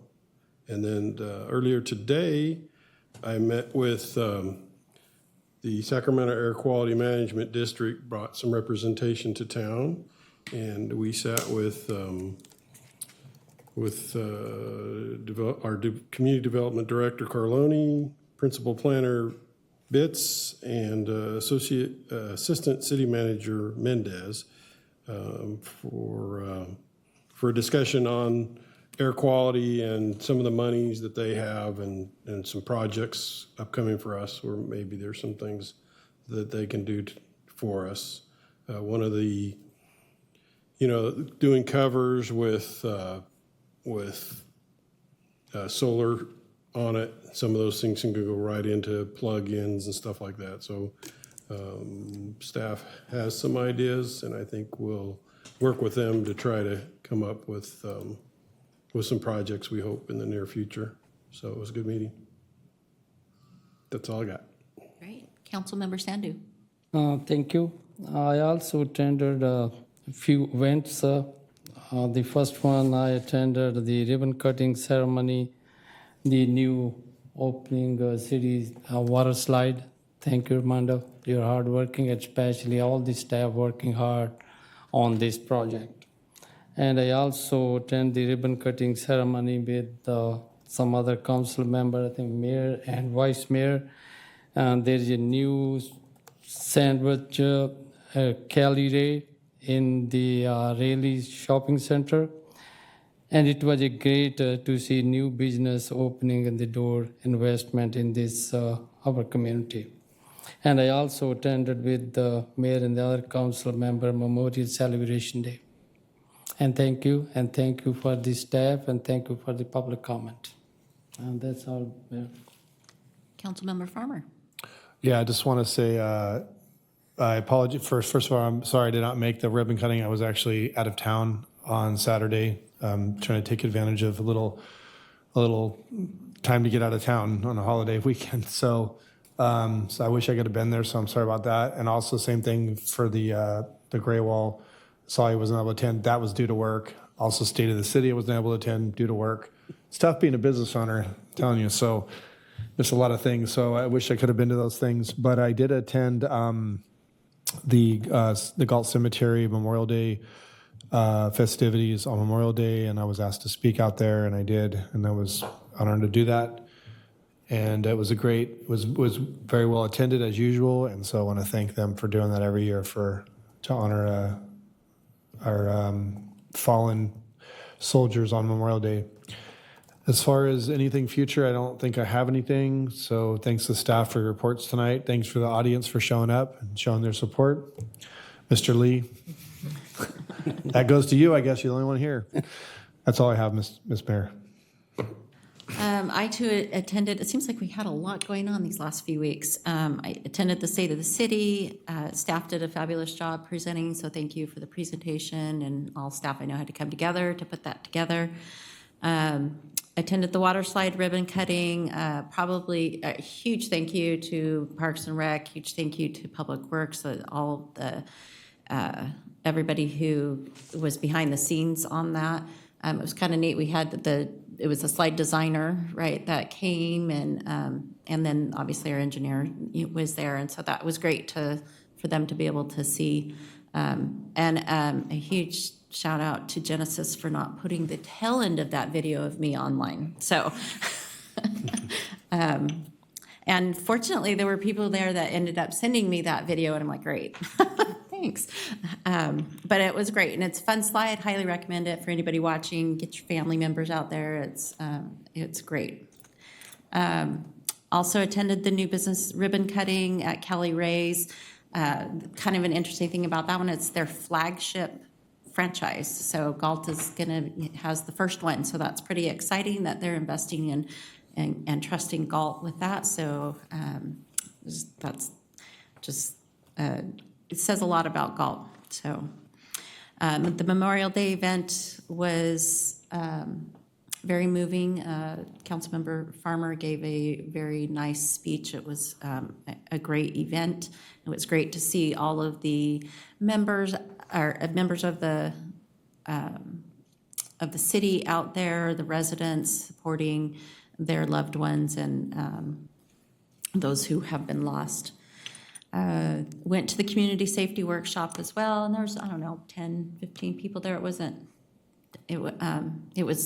I was glad that there was that many people there. We'll put that, but it would be nice with the next. It was more than there was here. Yes, yeah, so maybe that, we didn't have enough entertainment here. Yeah, and it was very informative. They had us take a survey and to try to get information on where we thought that there were safety concerns, so.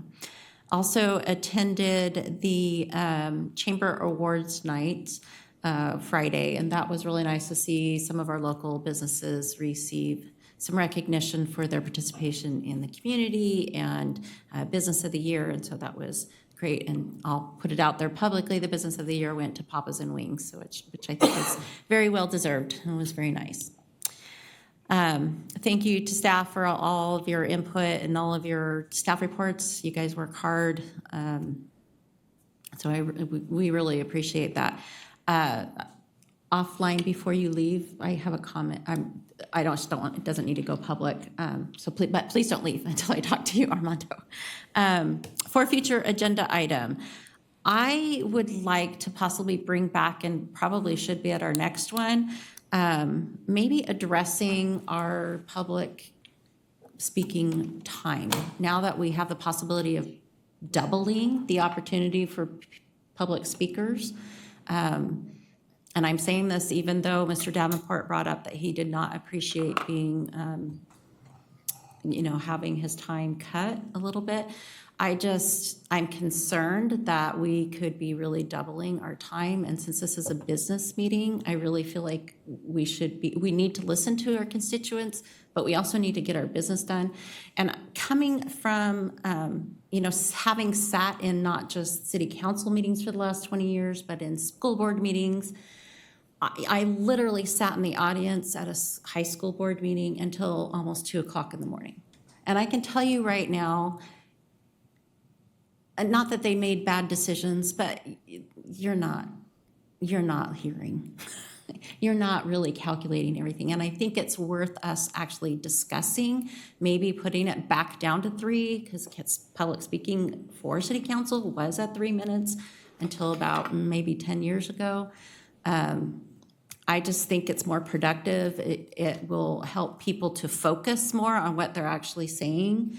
And makes it so that we can focus on what they're saying. I think it was Councilmember Farmer that years, I don't even know that he remembers this, years ago, there was some study that shows that people now have the attention span of a goldfish, which was like 30 seconds or something, I can't remember.